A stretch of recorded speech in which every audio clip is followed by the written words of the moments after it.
শেখ হাসিনা তার দ্বীপহরের রান্না করা খাবার খেয়ে যেতে পারে নাই, পালিয়ে যেতে বাধ্য হয়েছিল। আজকের সেই বৈষম্য বিরোধী আন্দোলনের প্রতি বাংলাদেশে যারা সরকার গঠন করেছেন, যারা আজকে মন্ত্রী এমপি হয়েছেন, তারা সেই সমস্ত শহীদদের প্রতি, জুলাই সনদের প্রতি মর্যাদাদের তাদেরকে মানবিক জীবন যাপনের ব্যবস্থা করে দিন।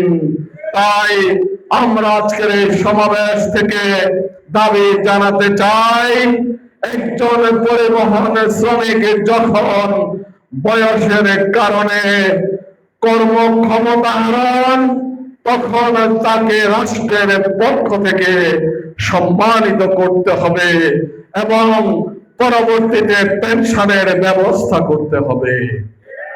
আপনারা কি দাবির সাথে শান পায়? কিন্তু আমার একজন পরিবহনের ড্রাইভার 30-40 বছর ইঞ্জিনের গরমে বসে স্টিয়ারিং এর হাতে চালিয়ে, যিনি কালো চুল সাদা করেছেন, যিনি অল্প বয়সে বৃদ্ধ হয়েছেন, সেখানে দাঁড়িয়ে আছে। এই মাসটি হচ্ছে জুলাই মাস। বাংলাদেশের ইতিহাসে 24 জুলাই কিয়ামত পর্যন্ত স্মরণীয় হয়ে থাকবে। কি বলেন?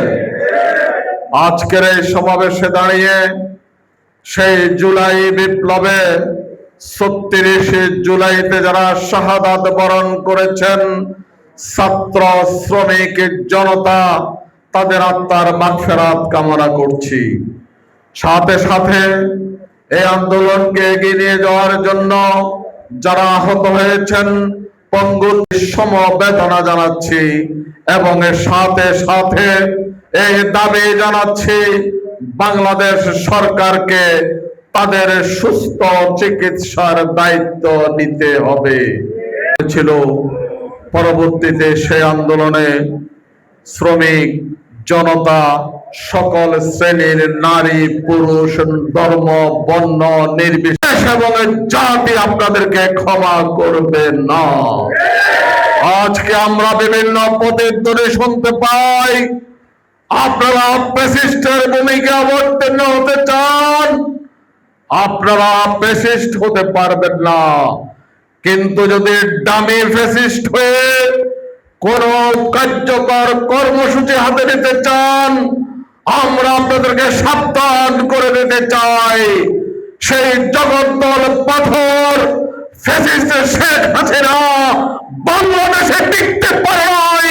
আপনার দেশের মানুষের আন্দোলনের মুখে নিমিষেই দেখে যাবেন।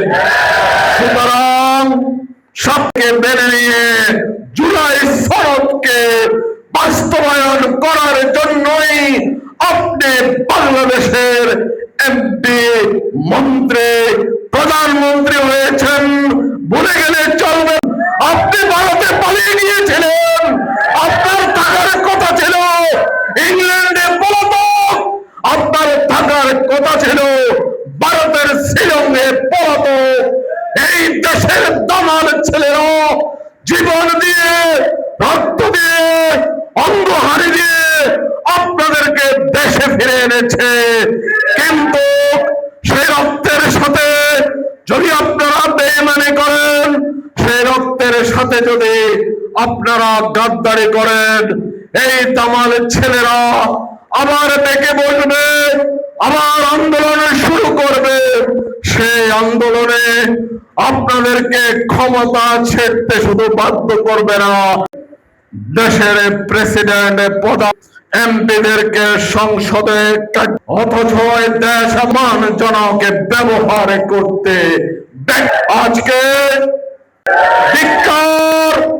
এই সরকারকে, এই জাতিকে আপনারা যথাযথভাবে পরিবহন শ্রমিকদেরকে মর্যাদা, পরিবহন শ্রমিকেরা দেখে বসে আজকে যদি পরিবহন শ্রমিকেরা এই বৈষম্যের বিরুদ্ধে প্রতিবাদ করতে গিয়ে যদি বলে আগামী দিনে কোন ড্রাইভার স্টিয়ারিংয়ে বসবে না, তাহলে কার্যত বাংলাদেশ।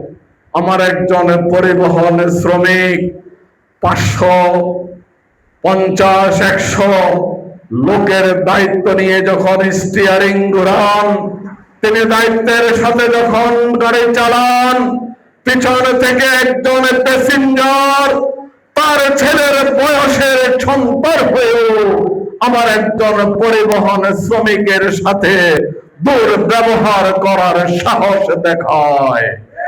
আমরা আজকে আগামী দিন থেকে আমার একজন পরিবহন শ্রমিককে যদি কেউ তুচ্ছ-তাচ্ছিল্য করে কথা বলে, আমরা সেই মুখে তালা লাগিয়ে দেব ইনশাআল্লাহ। দুঃখজনক হলো সত্য, সেই চাঁদার টাকা আমার পরিবহন শ্রমিকের কোনো কাজে আসে না।